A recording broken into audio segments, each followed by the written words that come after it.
Agriculture is big business in Pennsylvania, but bad weather and malfunctioning equipment can ruin an entire season. So today, farmers received a special blessing. Lord God, even for the rain that falls, we give you thanks, for we need the nourishment. Farmers came to the state capitol with pieces of their equipment for the blessing of the Balers. The blessing signifies hope for a productive growing season. We put our faith in agriculture for all of the necessities of our lives, and so too must we have faith in our equipment and the job that we need to get done.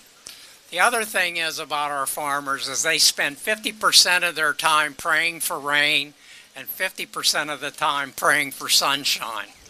And sure enough, it went from dry to downpour in less than a minute. Most farmers couldn't bring their entire baler, so they brought the hitch pins which connect equipment to the balers.